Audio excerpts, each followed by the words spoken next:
Hello friends, welcome to the channel Masters of Botany. अगेन मैं हूं आपका दोस्त विनय कुमार सिंह। और आज के इस वीडियो में हम जानेंगे Banaras Hindu university MSc botany entrance examination में पूछे जाने वाले क्वेश्चंस जो आते हैं आपके जेनेटिक्स के पार्ट से। किस टॉपिक का कितना वेटेज है, कौन सा टॉपिक सबसे ज़्यादा इम्पॉर्टेंट है, हम जानेंगे इस वीडियो में। बने रहिए हमारे साथ। प्लस यहाँ पे प्लांट ब्रीडिंग भी थोड़ा सा पार्ट है, क्योंकि इससे बहुत कम क्वेश्चन आते हैं, तो हम उसकी बात भी करेंगे एंड में। तो सबसे पहले हम चलते हैं अपने जेनेटिक्स के पार्ट पे। जेनेटिक्स के पार्ट को अगर आप देखेंगे, क्वेश्चन पेपर का एनालिसिस करेंगे अभी तक के आए हुए, तो हम जो है सारे जो क्वेश्चंस हैं उसको मेन 5 टॉपिक में डिवाइड कर सकते हैं। फर्स्टली है मेंडलिज्म, फिर extensions of Mendelism, third the chromosomal basis of Mendelism, variations in chromosome number and structure, and the fifth one is linkage, crossing over, chromosome mapping। ये Mendelism बार बार क्यों आता है? आपको पता है जेनेटिक्स के फादर जो हैं हमारे मेंडल हैं। तो मेंडल ने जिस टाइम पे जो भी एक्सपेरिमेंट करके जो भी उनका रूल्स वगैरह आया था मेंडल का, वो आता हम पढ़ते हैं मेंडलिज्म में। फिर बाद में जब मेंडल की रीडिस्कवरी होती है, उसके बाद जो है साइंटिस्ट ने बाद में काम करना शुरू किया, मेंडल के जो लॉ थे उनको चेक करना स्टार्ट किया, तो बहुत सारे डेविएशंस मिले। उसको हम पढ़ते हैं एक्सटेंशंस ऑफ मेंडलिज्म में, जैसे को डोमिनेंस, इनकम्प्लीट डोमिनेंस। ये सारी चीज़ों ने मेंडल ने नहीं बताया था। मेंडल ने सीधा सीधा पी के प्लांट्स पे एक्सपेरिमेंट किया था, जहाँ पे वो लकी भी थे क्योंकि वहाँ पे जो कैरेक्टर थे वो सारे डिस्क्रीट थे।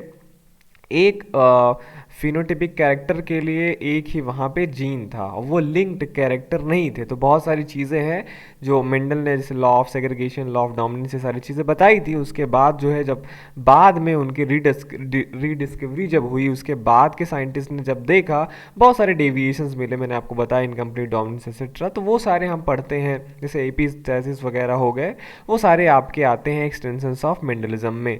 फिर बाद में आपके ये माइक्रोस्कोप की वजह से हम क्रोमोज़ोम पे आए, क्रोमोज़ोम क्या होता है वो उस पे आए। तो जो मेंडलिज्म था, मेंडलिज्म और फिर एक्सटेंशन जो मेंडलिज्म का हुआ, उसका हमें क्रोमोज़ोम बेसिस पता चला कि हाँ भाई क्रोमोज़ोम होते हैं, उसके बेसिस पे ये सारे कैरेक्टर होते हैं। क्रोमोज़ोम की डिस्कवरी के बाद फिर पता चला कि वेरिएशंस क्या होते हैं क्रोमोज़ोम नंबर में, स्ट्रक्चर में। ठीक है, तो यहाँ पे आपका ये मोनोजोमिक, नलीजोमिक और पॉलीप्लॉइडी का कॉन्सेप्ट हम इसमें पढ़ते हैं। फिफ्थ जो आता है linkage, crossing over, chromosome mapping. ये सब सारी चीज़ें भी आपका क्रोमोजोम से रिलेटेड है कि कैसे जो है कैरेक्टर इन्फ्लुएंस होते हैं आपके लिंकेज, क्रॉसिंग ओवर, और फिर हम क्रोमोजोम का मैपिंग कैसे करते हैं। तो अगर मैं इन जो ब्रॉड आपके 5 टॉपिक्स हैं, ये अगर मैं बात करूं कि सबसे ज़्यादा इन टॉपिक्स में से पहली बात तो जितना आज तक का क्वेश्चन आया हुआ है आप देखेंगे तो आपको यही 5 ब्रॉड टॉपिक मिलेंगे। तो इसमें भी अगर हम सबसे ज़्यादा बात करें कि वेटेज किसका है, किस टॉपिक का, तो हम इस पाई चार्ट से समझ सकते हैं। इसमें अगर आप देखेंगे सबसे बड़ा जो ब्लॉक है आपका, वो है आपका variations in chromosome number and structure. Variations in chromosome number and structure से हमारा क्या मतलब है, यही मोनोजोमी, नलीजोमी, जो पॉलीप्लॉइडी, ये सब सारे आते हैं, डिलीशंस वगैरह, डिलीशंस, इन्वर्जन, ट्रांसलोकेशंस, ये जो सारे टॉपिक्स हैं इसके अंतर्गत आते हैं। तो और यही जो है आपका सबसे बड़ा ब्लॉक बनाता है। 34%, अगर आप पूरे टॉपिक को 100% में डिवाइड करेंगे पूरे क्वेश्चंस को, तो 34% जो होता है क्वेश्चंस यहाँ से आते हैं, variations in chromosome number and structure. इसका थोड़ा सा डिटेल के टॉपिक मैं आपको आगे बता दूंगा। तो ये 34% हो गए। उसके बाद आप सबसे बड़ा ब्लॉक देखेंगे तो एक्सटेंशन ऑफ मेंडलिज्म से सबसे ज़्यादा क्वेश्चन आते हैं। एक्सटेंशन ऑफ मेंडलिज्म का मतलब को dominance, incomplete dominance, polygenic inheritance, multiple alleles, ये जो सारे टॉपिक हैं ये आपके आते हैं एक्सटेंशंस ऑफ मेंडलिज्म। मतलब मेंडल के जो लॉ थे उसके आगे की जो चीज़ें हुई, जो चीज़ें मेंडल के रूल्स नहीं फॉलो करते हैं, वो सारे इसमें आते हैं। और थर्ड जो मोस्ट इंपॉर्टेंट है वो मेंडलिज्म है आपका, वो 20% है। तो सबसे बड़ा ब्लॉक आपका 34% का ये हो गया। फिर एक्सटेंशन ऑफ मेंडलिज्म 21%, फिर मेंडलिज्म आता है, और फिर आपका आता है क्रोमोसोमल बेसिस ऑफ मेंडलिज्म। इसके भी टॉपिक्स मैं आपको आगे बताऊंगा। और सबसे कम क्वेश्चन आपका आता है लिंकेज, क्रॉसिंग ओवर और क्रोमोसोम मैपिंग वाले टॉपिक से। अब हम चलते हैं सबसे पहले आप वाले पार्ट पे, मेंडलिज्म। मेंडलिज्म को हम किन किन टॉपिक में डिवाइड कर सकते हैं? तो जो मैंने आपको बताया मेंडलिज्म, मेंडल के जो रूल्स एंड लॉ थे उसमें आपको क्या क्या इंपॉर्टेंट हैं जो एग्जाम में आते हैं। तो सबसे पहला है आपका character considered by Mendel. Mendel ने किन कैरेक्टर को चूज किया, ठीक। फिर आता है आपका law of segregation and law of independent assortment. ये क्या है? Monohybrid cross, dihybrid cross, trihybrid cross, tetrahybrid cross, इसके फिनोटिपिक रेशियो, जीनोटिपिक रेशियो, ये सब आप याद रखिएगा। टेस्ट क्रॉस, बैक क्रॉस क्या होता है? सीक्रेट ऑफ मेंडल सक्सेस, यहाँ से भी ज़्यादा क्वेश्चन आते हैं कि मेंडल जो सक्सेस हुए उसके पीछे सीक्रेट्स क्या थे, क्यों मेंडल जो है सक्सेस हुए। और एक चीज़ मैं आपको बता दूं, ये जो है जेनेटिक्स है। मेंडल आपको पता है मैथमेटिशियन थे, तो इसमें थोड़ा सा मैथमेटिक्स है और उससे आपको थोड़ा सा खेलना सीखना होगा कि इधर उधर कहाँ पे क्या मियोसिस हो रहा है, टेस्ट क्रॉस कितने, पुनेट स्क्वायर क्या है, रेशियो कैसे हम निकालते हैं, रिकम्बिनेंस फ्रीक्वेंसी वगैरह बहुत सारी चीज़ें हैं इसमें। तो मैथमेटिक्स टाइप का है क्योंकि इसके फादर ही मैथमेटिशियन थे। तो ये सारी चीज़ें हो गई। अब मेंडलिज्म के अंदर मैंने ये आपको करीब 8 टॉपिक बता दिए। अब इनमें से जो है सबसे ज़्यादा क्वेश्चन कहाँ से पूछा जाता है, हम इस पाई चार्ट से देखेंगे। यहाँ पे जो सबसे बड़ा ब्लॉक हमारा बनता है वो बनता है सीक्रेट ऑफ मेंडल्स सक्सेस, ठीक है। कि सीक्रेट क्या था मेंडल के सक्सेस का। जैसे मैं आपको बताऊं अगर यहाँ से पूछे जाने वाले क्वेश्चन का, तो जैसे है Mendel was a lucky genesis because, क्यों? क्योंकि जो उन्होंने कैरेक्टर स्टडी किया था वो इंडिपेंडेंट सेग्रेट करते थे, ठीक। और जैसे हाँ ये सबसे बड़ा इम्पॉर्टेंट पॉइंट है कि जो उन्होंने कैरेक्टर चूज़ किए थे वो इंडिपेंडेंटली सेग्रीगेट होते थे, और वहाँ पे जो जीन्स थे उसके अलग अलग ट्रेड्स के डिफरेंट क्रोमोसोम पे थे, और कॉन्ट्रास्टिंग कैरेक्टर थे, जैसे पॉट शेप है तो प्लांट का हाइट है, ये सारे अलग अलग कॉन्ट्रास्टिंग कैरेक्टर हैं। तो यहाँ से आपसे क्वेश्चन पूछा जाता है सबसे ज़्यादा सीक्रेट ऑफ मेंडल सक्सेस, ठीक है। क्यों मेंडल सक्सेस हुए? जैसे उन्होंने मटर का पौधा लिया, उसका शॉर्ट लाइफ साइकिल था, ये था, जो कैरेक्टर थे इंडिपेंडेंट रिसॉर्ट होते थे, लिंकेज वगैरह नहीं थी उसमें मेंडल के केस में। तो ये सारे सीक्रेट हैं मेंडल के सक्सेस के। यहाँ से सबसे बड़ा ब्लॉक बनता है आपका। उसके बाद आप देखेंगे अगर तो सबसे बड़ा ब्लॉक है हमारा मोनो हाइब्रिड क्रॉस का। यहाँ के बाद जो है सबसे ज़्यादा क्वेश्चन आते हैं आपके मोनो हाइब्रिड क्रॉस के टॉपिक से। तो एकदम परफेक्ट रहिए आप। मोनो हाइब्रिड क्रॉस क्या है, F1 जनरेशन क्या है, फिनोटिपिक रेशियो, जीनोटिपिक रेशियो कितने आते हैं, उस पर बेस्ड कैलकुलेशन पे को भी आप तैयार रखिए। उसके बाद थर्ड जो है आपका वो टेस्ट क्रॉस, बैक क्रॉस से सबसे ज़्यादा क्वेश्चन आता है, ठीक है। और law of segregation and law of independent assortment है, ये दोनों लगभग सिमिलर ही है, 13% और फिर आप देखेंगे बाकी के जो हमारे 4 टॉपिक हैं, dihybrid cross, trihybrid cross, tetrahybrid cross और कैरेक्टर्स कंसीडर्ड बाय मेंडल, ये 6% हैं, लगभग बराबर हैं।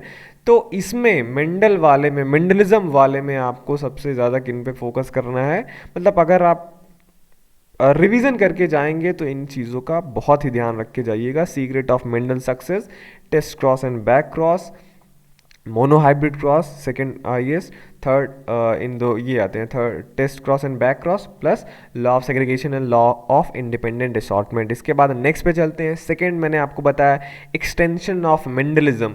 एक बार ये फिर से ग्राफ देख लेते हैं। तो एक्सटेंशन ऑफ मेंडलिज्म, ये देखिए सेकेंड हाईएस्ट जो क्वेश्चंस हैं यहीं से आते हैं। मेंडलिज्म तो मान लीजिए थर्ड पोजीशन पे था। तो एक्सटेंशन में आप देखेंगे इनकम्प्लीट डोमिनेंस और को डोमिनेंस आप रेडी रखिएगा। इसका phenotypic ratio, genotypic ratio, different type के आपको क्रॉस दे सकता है। साइटोप्लाज्मिक इनहेरिटेंस क्या है, ठीक है। एपिस्टैसिस, अभी मैंने आपको पिछले वीडियो में लेक्चर दिया था एपिस्टैसिस के बारे में, अगर वो आपने नहीं देखा है तो यहाँ ये जो लिंक है यहाँ पे क्लिक करके आप जा सकते हैं एपिस्टैसिस पे। एपिस्टैसिस भी इम्पॉर्टेंट है। फिर पॉलीजेनिक इनहेरिटेंस क्या है, उसका इनहेरिटेंस कैसे होता है, मल्टीपल एलील्स क्या होते हैं, कैसे ये सारी चीज़ें एक दूसरे से डिफरेंट हैं, एपिस्टैसिस, पॉलीजेनिक इनहेरिटेंस और मल्टीपल एलील्स। फिर क्वांटिटेटिव इनहेरिटेंस पे भी आता है, ठीक है, ये भी इम्पॉर्टेंट है। लेकिन यहाँ पे आप देखेंगे 6 टॉपिक है एक्सटेंशंस ऑफ मेंडलिज्म में। और इसमें अगर मैं बात करूँ सबसे ज़्यादा इंपॉर्टेंट टॉपिक कौन सा है, तो ये इस ब्लॉक से आप समझ सकते हैं। एपिस्टैसिस जो है ये सबसे बड़ा ब्लॉक है आपका। 35% क्वेश्चन जो है इन 6 टॉपिक्स में से 35 परसेंट क्वेश्चन यहाँ से आते हैं। उसके बाद सबसे बड़ा ब्लॉक आप देखेंगे क्वांटिटेटिव इनहेरिटेंस से क्वेश्चन है और मल्टीपल एलील से है। ये दोनों से 18% और तीसरे नंबर पे है आपका साइटोप्लाज्मिक इनहेरिटेंस, तो यहाँ से।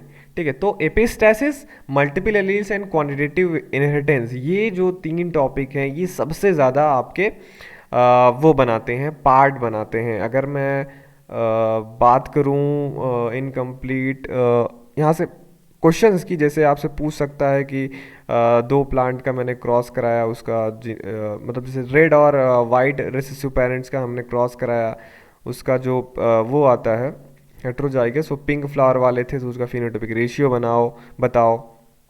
ठीक है, एपिस्टैसिस से जैसे अब मैंने आपको बताया डुप्लीकेट जीन्स, जैसे 5:1 कब आता है, 12:3:1 कब आता है, 9:3:4 कब आता है, 9:7 जो है फिनोटाइपिक रेशियो कब आता है, कॉम्प्लीमेंट्री जीन्स किसे बोलते हैं। मल्टीपल एलील्स में आप आएंगे तो जैसे मल्टीपल एलील्स क्या होते हैं, जैसे वो सेम लोकस पे होते हैं। ठीक है, क्वांटिटेटिव इनहेरिटेंस का जैसे आपसे पूछ ले कि F2 जनरेशन में फिनोटाइपिक रेशियो बताओ, तो जैसे उसका होता है 1:4:1:6:4:1 हो गया। ठीक है, ये सारी चीज़ें आ गई। तो यहाँ से सबसे ज़्यादा, अब थर्ड पे हम चलते हैं। थर्ड पे the chromosomal basis of Mendelism. ठीक है, तो ये जो मेंडल के कैरेक्टर थे जिन्होंने फैक्टर वैक्टर बताया था, इसका बाद में जब डिस्कवरी हुआ क्रोमोजोम का तो ये पता चला हाँ ये क्रोमोजोम, एक्चुअली क्रोमोजोम का ही सेग्रीगेशन होता है। लेकिन आप देखेंगे क्रोमोजोमल बेसिस ऑफ मेंडलिज्म में कौन कौन से टॉपिक हैं आपके, तो वहाँ पे सेक्स डिटर्मिनेशन और कैरियोटाइपिंग 2 जगह से सबसे ज़्यादा क्वेश्चन आते हैं। वेटेज अगर हम देखेंगे यहाँ पे तो सेक्स डिटर्मिनेशन जो है ये 82% है आपका, 82% यहाँ से क्वेश्चन आते हैं।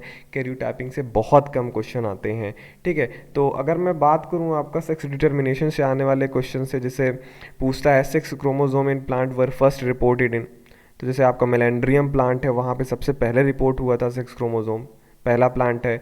फिर XY जो डिटर्मिनेशन मैकेनिज्म है जैसा आपको ह्यूमंस में मिलता है, वो किस प्लांट में मिलता है, आपका कॉक्सिनिया इंडिका में मिलता है।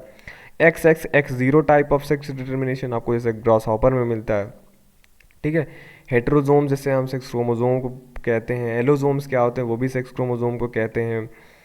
तो ये सब सारी चीज़ें हो गई। कैरियोटाइपिंग में आपसे सीधे पूछता है कि कैरियोटाइपिंग में हम किस किस चीज़ का स्टडी करते हैं, और कैरियोटाइपिंग जो है किससे चेंज होता है, जैसे कैरियोटाइपिंग चेंज होता है क्रोमोजोमल स्ट्रक्चर, न्यूमेरिकल और जेनेटिक चेंज से। तो ये सारे क्वेश्चन हो गए यहाँ से आने वाले। अब बात करते हैं चौथे टॉपिक का, variation in chromosome number and structure, कि क्रोमोसोम के नंबर और स्ट्रक्चर में कैसे वेरिएशन होता है। यहाँ पे आपको 4 टॉपिक मिलता है, aneuploidy, polyploidy, deletions and duplications, and the fourth one is translocation and inversion. ये 4 टॉपिक हैं। इसका हम देखते हैं कि यहाँ से कौन से टॉपिक आपके सबसे ज़्यादा इंपॉर्टेंट है। तो इसका आप ये देखेंगे, ये पाई चार्ट है, यहाँ पे सबसे ज़्यादा क्वेश्चन आपका आता है पॉलीप्लॉइडी से।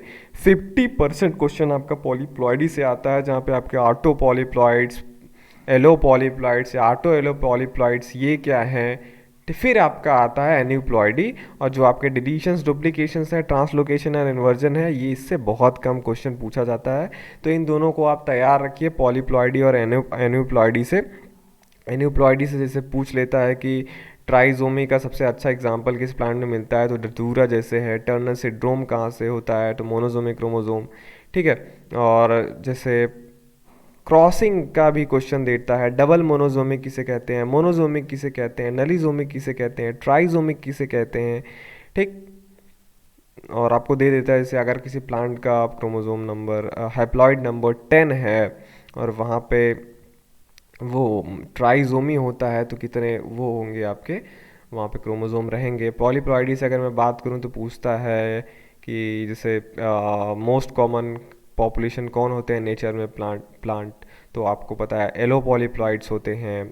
फिर यही सब है। रेफेनोब्रेसिका एक प्लांट है, वो किसका एग्जाम्पल है, तो वो रेफेनोब्रेसिका, मतलब आप एग्जाम्पल पढ़ेंगे पॉलीप्लॉइड्स का, डिफरेंट डिफरेंट प्लांट्स ध्यान में रखिएगा आप। और जो डिस्जंक्शन होता है, नॉन डिस्जंक्शन, ये सब सारी चीज़ें आप रेडी रहिएगा।